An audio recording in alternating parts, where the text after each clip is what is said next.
네, 최경영의 최강시사 경제합시다. 월요일은 명쾌한 경제 이야기 해보고 있는데요. 오늘은 소상공인 피해지원금 지급 논란과 관련해서 나라살림연구소 이상민 수석연구위원 함께 이야기 나눠보겠습니다. 안녕하세요. 예, 안녕하세요.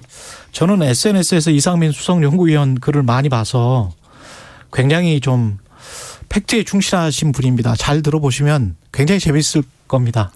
예.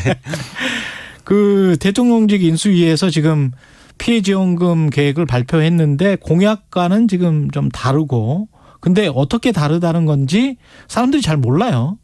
예, 그래서 좀. 예, 뭐 공약은 일단 뭐 50조 원을 지급하겠다라는 얘기를 굉장히 반복을 했고요. 그러니까 50조 원이라는 얘기가 뭐 모든 그 소상공인들에게 기본적으로 1,000만 원을 채워주겠다라는 의미였어요. 그러니까 400만 원은 이미 1차 추경 때 나간 바 있고, 그래서 이제 600만 원은 기본으로 나가겠다라는 것이 계속 지속적으로 말했던 공약이었었죠. 그게 기본이고 더 나갈 수 있다. 그렇죠.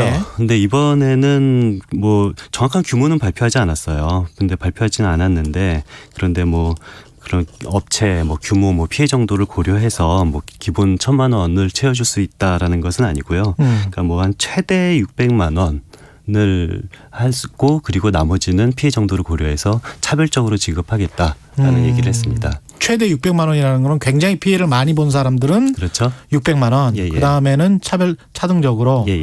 근데 이제 그렇게 차등 지급을 설명을 하면서 안철수 인수위원장이 이런 이야기를 했단 말이죠. 어느 정도 형편이 괜찮은 분은 돈 받으면, 그러니까 정부로부터 돈 받으면 소고기 사서 드시고, 형편 어려운 분은 그 돈 받아서 가게 운영할 수도 없고 월세 내기도 버겁고, 그래서 아무 도움이 안 되는 일이 발생하기 때문에, 그렇기 때문에 이제 차등 지급을 우리는 할 수밖에 없다.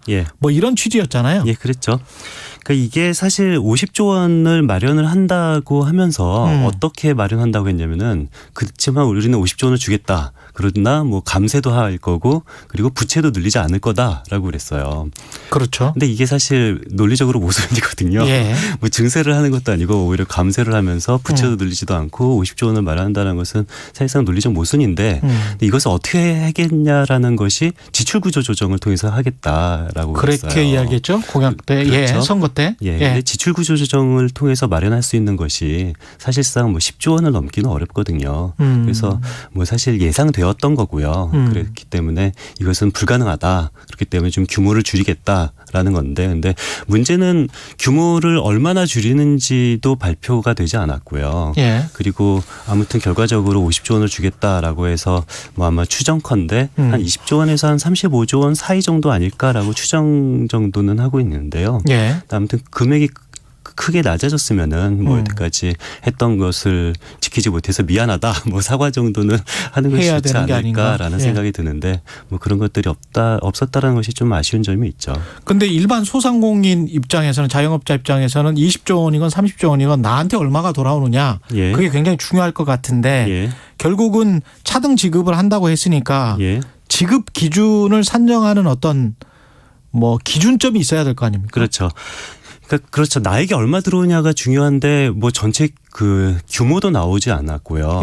그리고 내가 뭐 최대 600만 원을 받을 수 있는 사람인지 10만 원을 받을 수 있는 사람인지 전혀 알 수가 없는데, 근데 그것 대신에 그래도 우리는 회의를 얼마나 했다라는 그런 건 자세히 나와 있어요. 뭐 회의를 한 10번 정도 했고, 뭐 무슨 회의는 6번 하고 무슨 회의는 4번 하고. 인수위에서? 인수위에서. 그러니까 이게 저는 무슨 말이냐면은, 이게 좀 공급자 마인드를 가지고 있는 것 같아요. 그러니까 우리가 뭐 과학적인 추계를 통해서 뭐 완전한 보상책을 마련했다라고 하는데, 근데 과학적이라는 얘기도 한 10번 정도 나오거든요. 짧은 보도자료에. 그러니까 내가 어떻게 무엇을 마련했다라는 얘기는 있는데, 그리고 그렇지만 소상공인 입장에서 얼마나 받을지는 이게 보도자료에 빠져 있어요. 잘 모르겠어요. 그렇죠. 이게 뭐 공급자 마인드인 거죠. 그러니까 내가 무엇을 했냐가 중요한 게 아니라 우리 정책의 수요자, 소비자, 정책의 소비자 입장에서 내가 얼마나 받을 수 있는지를 말하는 것이 좋을 것 같은데요. 근데 뭐 저는 인수위에서 뭐 좀 의혹이 좀 과다한 상황에서는 이런 공급자 마인드가 있을 수도 있다고 보는데요. 근데 이제 앞으로 이제 정권을 잡으면 이제 프로잖아요. 그렇기 때문에 결과로 말하는 그런 분위기가 좀 더 무르익었으면 좋겠습니다. 생각을 해보니까 미국에서 이런 거 재난지원금 지원을 할 때도 뭐 가구당 1,400불, 뭐 인당 1,400불 뭐 이렇게 그 정확하게 체감할 수 있는 액수가 나왔네요. 그렇죠. 그때도. 그러니까 당연히 그 정책을 바라보는 국민 입장에서 내가 네. 얼마를 받을 수 있을 것인가가 중요한 거고 그리고 최소한 전체 규모가 얼마가 될 것인지가 중요한 건데 이런 것들이 지금 전혀 나온 것은 아니죠. 그러면 그때 논란으로 돌아가서 2년 전 논란으로 돌아가서 한국 정부 같은 경우는 뭐 하위 80% 논란 그런 게 그렇죠. 있었지 않습니까? 예. 그러면 이번도 마찬가지로 뭐 소상공인들 중에서 하위 몇 %에게는 얼마를 주고 이렇게 될 건가요? 예, 이번에 차등 지급을 한다라는 사실은 정확히 밝혔고요. 근데 그 차등 지급을 어떻게 어느 정도로 할 것인지는 밝히지 않았고 계속 강조한 것이 과학적인 방법을 썼다라는 부분을 강조했어요. 근데 이 과학적인 방법이란 건 뭐냐면요. 과세 자료를 활용했다는 겁니다. 과세 자료를 네, 국세청. 그렇죠. 예. 그래서 과세 자료를 활용했다는 것에 대해서는 저는 굉장히 높게 평가를 해주고 싶어요. 그래서 저도 뭐 과거에 계속 과세 자료를 활용해야 된다라고 주장을 했는데 그렇지 않았거든요. 예. 근데 이번에는 과세 자료를 활용한다라는 것은 굉장히 높게 평가해주고 싶은데 예. 문제는 과세 자료를 활용하기 위해서는 국세청 자료가 국세청 담 바깥으로 나가야 된다는 얘기거든요. 그렇죠. 근데 이것이 지금 현행법으로 불법이에요. 불법이에요. 예. 제가 과세 자료를 활용하자라고 주장했을 때는 예. 그냥 국세청이 돈을 지급하자. 그러면 국세청 담 바깥으로 과세 자료가 나가지 않고 또 차라리 그렇죠. 그래서 국세청이 지급을 한다면은 과세 자료를 활용해서 이것을 손실보상금을 지급할 수가 있다라고 저는 과거에 주장했는데 예. 근데 이번 정부는 과세 자료를 이용한다고 하면서 이것을 어떻게 이 법을 위반하지 않고 과세 자료를 그러네. 이용할 수 있을런지는 사실 여기서 나오지 않고요. 그 땡땡 치킨 가게의 매출액과 영업이익과 순이익 과 그다음에 과세된 액수와 뭐 이런 것들이 나와야 되는데 그렇죠. 거기다가 이제 국세청 과세 기준으로 한다고 하더라도 면세점 이하인 소상공인들 같은 경우는 예. 사실은 부정확하지 않습니까? 그렇죠. 굉장히 부정확하지 그런 않습니까? 부분도 있고요. 특히 예. 제가 좀 이해가 안 가는 부분은 이 자영업자 같은 경우는 5월 말까지 종합소득 신고를 해야 돼요. 예. 근데 5월 말 전에는 그러니까 작년 소득이 과세 자료가 존재할 수가 없는 거죠. 그렇지. 그런데 이번에 과세 자료를 활용해서 소득을 파악한다는 것을 4월 말까지 한다고 하고 5월 달에는 지급을 한다고 하고 있거든요. 그러면 그거는 2020년 자료를 말하는 그러니까 거예요? 제가 이해가 할 수가 없는 게 예. 5월 말까지 이 종합소득 신고를 하는 자영업자의 소득 과세 자료를 4월 달에 취합을 한다? 이게 도대체 무슨 의미인지 몰라서 저는 과세 자료를 사용한다는 것에 대해서는 굉장히 점수를 높게 평가하고 있는데요. 근데 그렇다면 과세 자료를 활용할 거면은 5월 말까지 이 신고하는 것을 보고 그리고 나서 과세 자료를 취합하고 한 6월 달 정도 지급하는 것이 수순이 그러네. 아닐까라는 생각이 듭니다. 그리고 소상공인들 입장에서는 이렇게 생각을 했을 거예요. 아마 제가 장사를 했다면 2019년까지는 정상적인 상황에서 영업 활동을 한 것이고 2020년부터 국가가 강요를 해서 영업 시간을 제한을 받게 되거든요. 그러면 그렇죠. 거기에 관련돼서 윤석열 당선인도 헌법상에 그거는 국가가 뭔가 강요를 한 거기 때문에 예. 당신들이 뭔가 국가에 요구를 할 수 있는 권한이 있는 것이다. 예. 그래서 내가 600만 원을 기본으로 주고 더 줄 수도 있다. 이렇게 이야기를 한 것이거든요. 그렇죠. 맞습니다. 그 논리는 맞는 건데 예. 그렇다면 소상공인들 입장에서는 2019년 때 자신의 매출과 영업이익, 순이익 자료와 2020년, 2021년 예. 이 자료를 비교해서 거기에 차액을 가지고 뭔가 지급 보상을 해주기를 바랄 건데 맞습니다.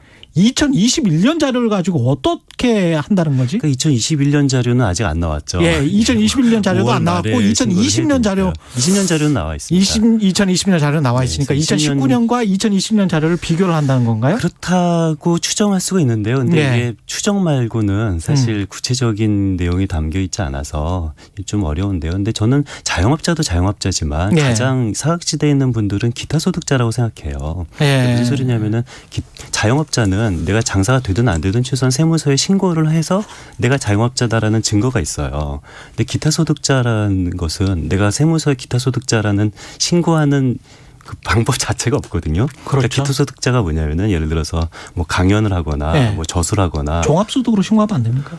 종합소득으로 신고를 하죠. 예. 종합소득으로 결국 돈 버는 건 신고를 하는데 예. 내가 국세청에 나는 기타소득자요라고 이것을 신고하는 절차는 미리 신고하는 절차가 없다라는 거죠. 아, 그렇군요. 좀 구체적으로 예를 들면은요. 저는 개인적으로 이게 근로소득도 조금 있고 그리고 사업소득도 조금 있고 그리고 주수입원은 기타소득이에요. 예. 강연이나 용역하는 게 주수입인데 근데 제가 있는 사업소득은 제가 태양광 사업자 그래서 뭐 한 달에 한 50만 원 정도 버는 그냥 용돈벌이를 하고 있는데요. 예. 근데 태양광 사업자는 제가 국세청에 신고를 하고 하는 사업자죠. 공식 사업자인데 근데 제가 강의를 하거나 저술을 하는 거는 국세청에 신고된 바가 없는 기타소득자예요.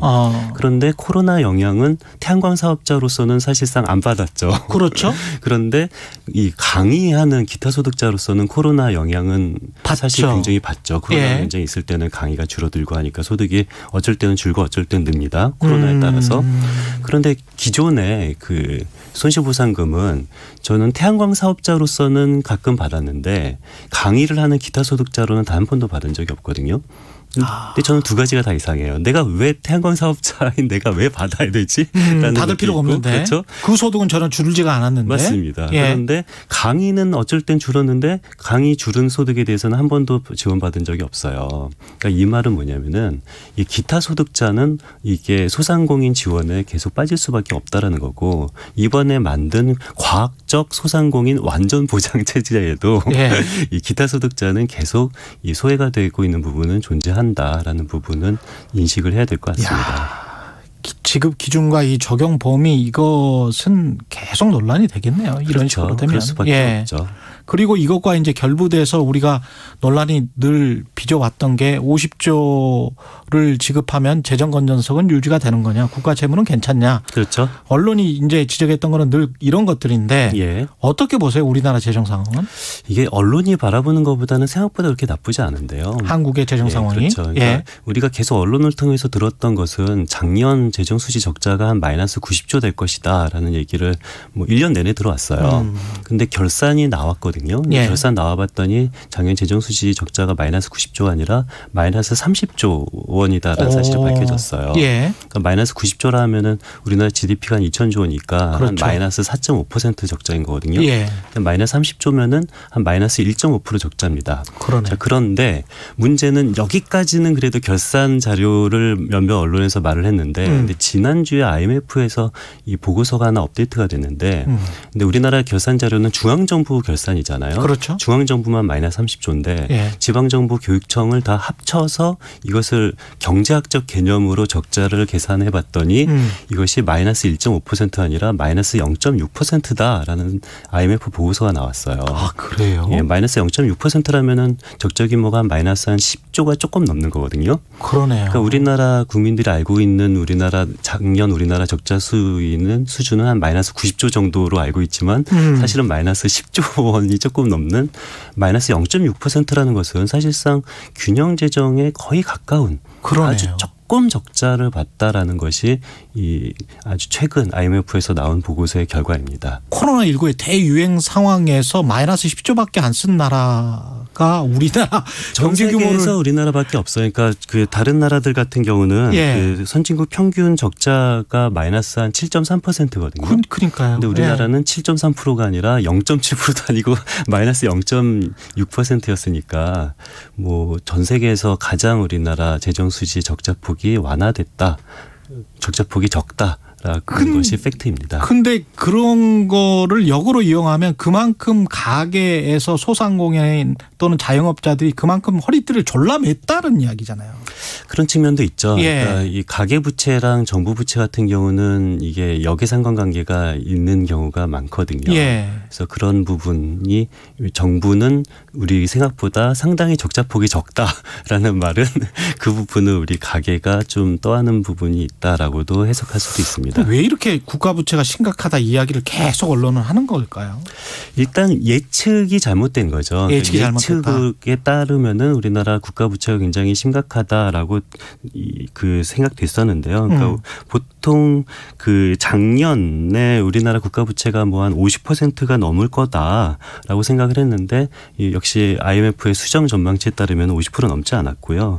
그리고 2025년도에는 GDP 대비 국가 부채 비율이 60%를 넘을 것이다. 그래서 60%를 넘지 않도록 뭐 재정 뭐 계획을 세워야 된다. 예. 재정 준칙을 세워야 된다라는 얘기가 있었는데요. 그런데 새로 나온 IMF 보고서에 따르면 2025년도에도 56% 그 정도밖에 GDP 대비 56%에 머문다라고 나와 있어요. 그러니까 예. 지금 현재도 뭐 5년 뒤에도 60% 넘지 않는다. 재정 준칙을 마련하지 않아도 예. 60% 넘지 않는다라는 것이 IMF의 새로 나온 보고서인 거고요. 그러니까 그동안의 예측이 지나치게 너무 보수적으로 했다라고 할까요? 아니면 지나치게 너무 우리나라 국가 부채를 과장되게 평가했다고 할까요? 라고 평가하는 것이 맞을 것 같습니다. 이 굉장히 좀 새로운 숫자들이 나와서 당황하신 청취자분들도 계실 것 같은데 이상민 연구위원을 자주 모셔가지고 고정으로 모셔서. 아니, 그러니까 뭐 이건 제 생각이 아니고요. 그러니까 일주일 전에 나온 IMF 보고서에 예. 따른 수치인데요. 그렇죠. 생각이 아닌 IMF 숫자니까. 보고서가 예. 우리나라 언론에 좀 소개가 잘 안 돼서 그리고 우리가 여태까지 믿었던 그런 재정 수지 적자 규모가 좀 굉장히 많이 좋게 업데이트가 됐다라는 사실을 뭐 말씀드리고 싶네요. 알겠습니다. 말씀 잘 들었고요. 지금까지 나라살림연구소 이상민 수석연구위원이었습니다. 고맙습니다. 예, 감사합니다. 네. 이 시각 출근길 교통정보입니다. 지금 정체가 계속 이어지고